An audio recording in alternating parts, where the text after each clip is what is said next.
Enjoy this free episode from MyOutdoorTV. Buckle up and get ready for a fun ride. With over 20,000 episodes of the best outdoor shows with your free trial, we're the home of the adventurous. We're in a bad spot. We need help. The champions. When it's your time to win, you can't stop it. The legends. There are bigger things happening out here than just shooting bullets at animals. Start your free trial of MyOutdoorTV right now. It's not a little fish. Oh my gosh. Look at that.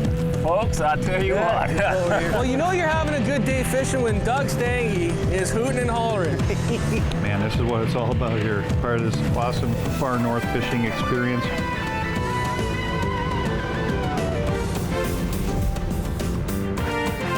So many fish, so little time. The hottest multi-species action from across North America. The size of that fish. Vast field experience tempered with select science. This is technology in action. This is In-Fisherman.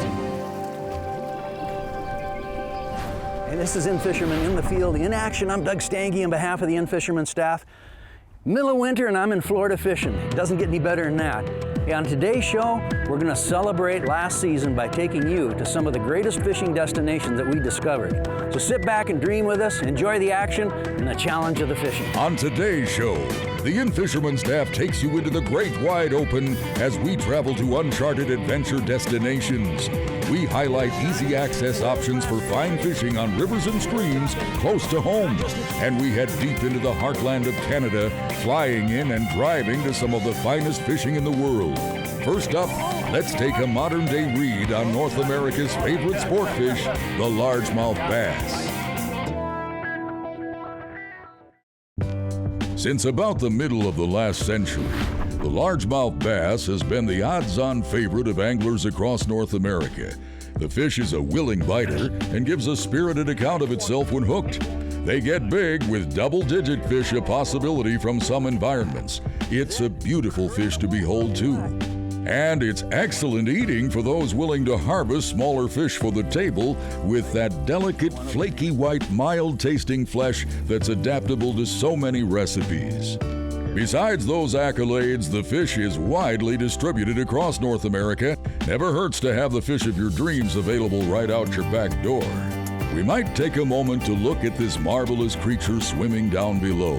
This fish is a robust beast, a compact package of muscle built for short bursts of speed and maneuverability. The largemouth has been described as the consummate visual predator. What the fish sees first attracts their attention. A highly developed lateral line system spread across the head of the bass and then running in a line down the side of the fish detect low-frequency vibrations in the water. Bass have great vision, but they don't scrutinize fine details well at close range. So it's often that vibration input from the lateral line that determines whether or not a bass bites once it's drawn in close. I was playing the vibration experiment once again and had gone to the big chigger craw. Look at this big old piggy. I love it. There's that chigger craw right there. Big, wide thumpers, big paddlers on there. And I work this one a little bit differently a lot of the time. Instead of moving it along real fast, I'll just let it do its thing. It just hits those weeds down there, chunka, it's just going. It bowls right on through. Boy, I love it, I love it, I love it. Moving on, we can take the pulse of some of the fishing around North America, beginning as we often do in North Texas, with a look at Lake Fork, which continues to be the busiest bass fishery in North America. Of course, it's the prime-time spring season from February to May that attracts the most attention. Many different fishing patterns prevail, including the option for outstanding bed fishing for big fish. That is not a little fish. Oh my gosh. Look at that. Folks, I tell you what. That's what we're here for. We have gotten a sight fishing lesson and a half, thanks to my man Richie. Gosh. After spawning, the fish follow shad to offshore structure that includes humps and channel bends. This is where fishing with big flutter spoons originated. But the fish go for the same fare as anywhere else. Fork fishes well right on through summer and fall and even into winter, although action slows. You'll always have a shot at big fish though. Skirted jigs and soft trailers are typical fare, with a Santone rattling jig dressed with a Berkeley chigger craw being a particularly productive local favorite. There's nothing like coming down here during the wintertime and being able to throw jigs. I love to throw jigs. That feeling when they thump that thing like that, it's just awesome. While fishing on most Florida waters is every bit as diverse as anywhere else in North America, some of the best seasonal fishing is with big wild shiners during January, February, and March on waters such as famous Lake Toho near Orlando or the St. Johns River. Captains like James Jackson and Bob Stonehouse have for years guided clients to big Florida strain largemouths. Shiners are presented on Kale-style hooks, often below a float. The angler monitors the actions of the shiner via the float, with shiners going wild when a bass closes in. It's exciting action, with a shotted bass surpassing 10 pounds. Big old bass, sir. That is a big old bass. I guess that's a big old bass. Bob, you were saying you've been getting some monsters. Yeah, I've been getting some big ones no around here. kidding. Man, what a fish. Look at this. While many other southern waters beckon, let's take a big turn to the north. North Country bass may not get as big, typically topping out in the 6-pound range, but the fish thrive throughout a range of waters from various kinds of reservoirs to the Mississippi River backwaters to many different kinds of natural lakes. Whether in South Dakota or Minnesota, Michigan, or New York, largemouth spend most of their time relating to vegetation.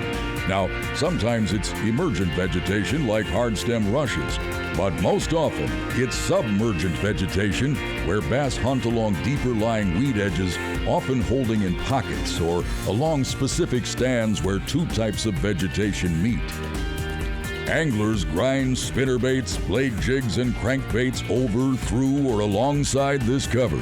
Or they do more detailed work with tube jigs or jig heads dressed with soft bodies. One of the hottest options for the In-Fisherman staff the past several seasons has been a skirted jig dressed with a Berkeley Power Bait Max Scent Creature Hog. They have loved that creature hog all season long. Of course, the combination of scent and taste once they bite it. So deadly combination this year. Finally, we focus on the thousands and thousands of smaller man-made waters lying in just about every corner of North America. Strip pits, barrow pits, many different kinds of built ponds, and small reservoirs.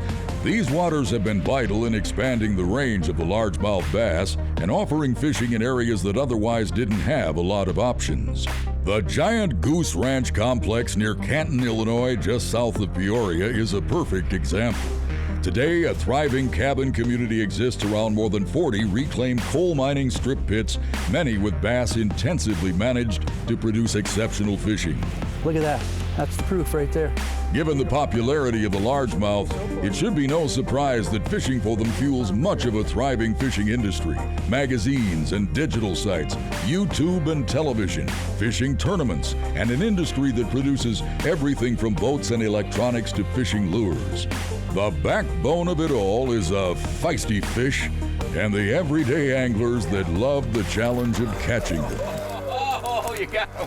Whoa, what? How big is that thing?